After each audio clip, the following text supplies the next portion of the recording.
Techmagnets.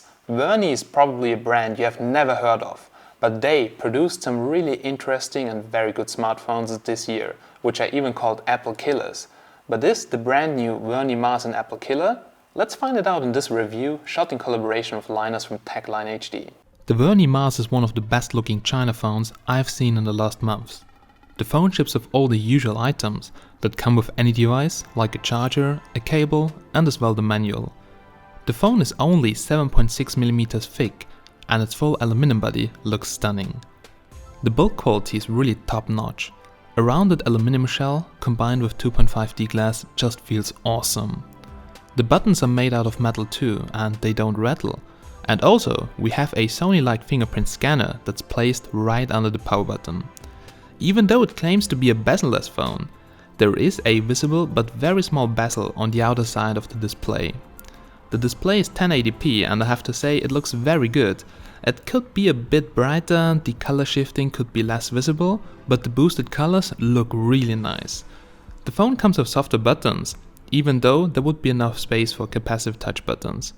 The top features all the usual things, but also one tiny blue notification LED next right to the good sounding earpiece. The phone is dual SIM and the SIM card slot is placed on the left side of the frame.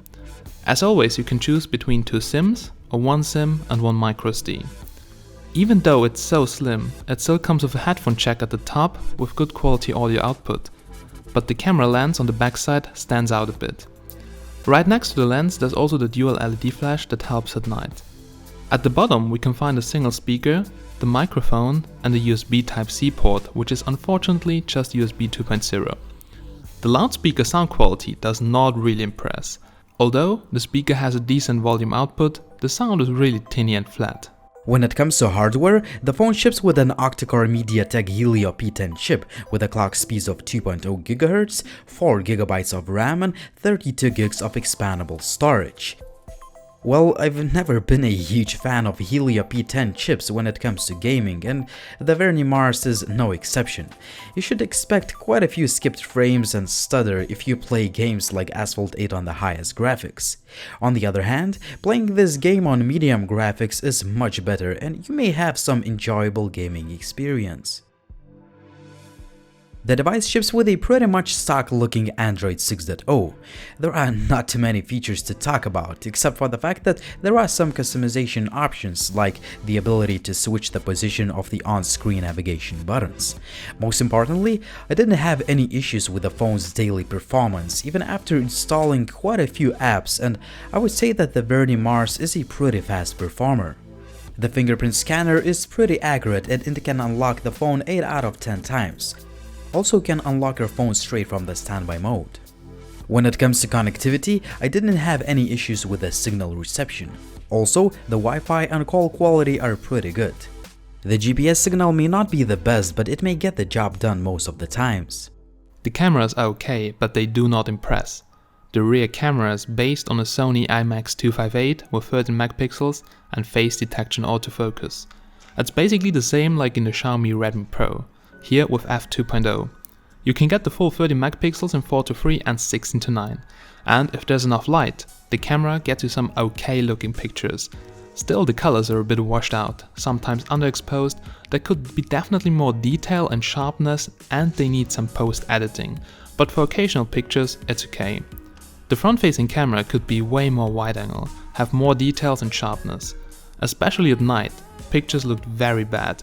Even though it was not so dark, the phone just captured very noisy pictures.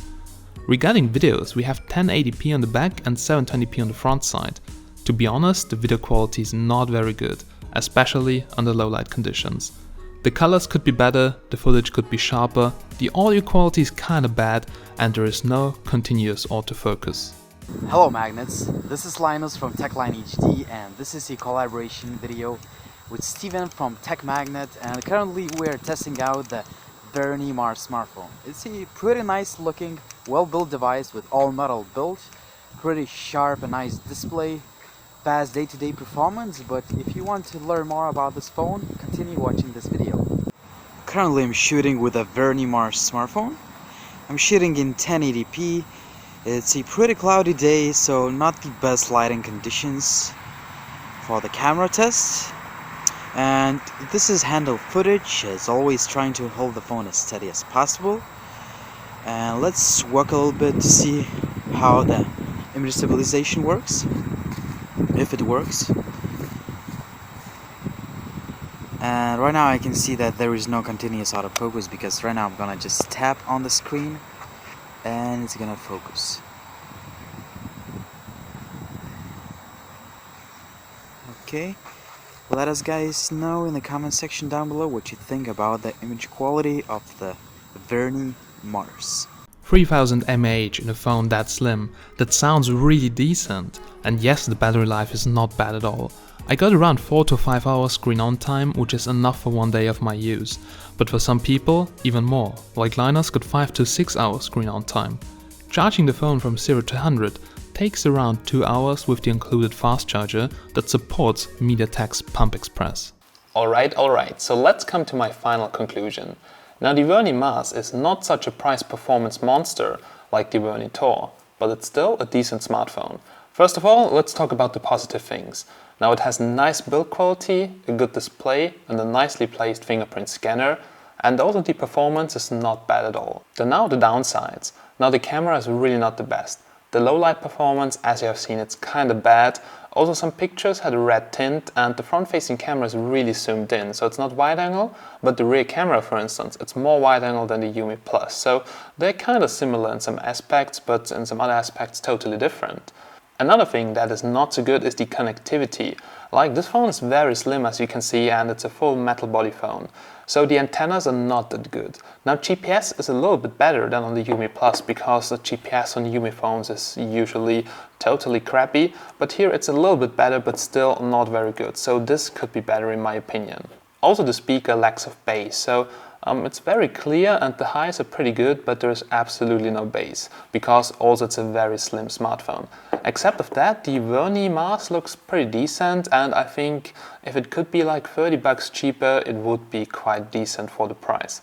Alright, ladies and gentlemen, thanks for watching. If you have any questions, leave a comment down below and I'll try to reply as soon as possible.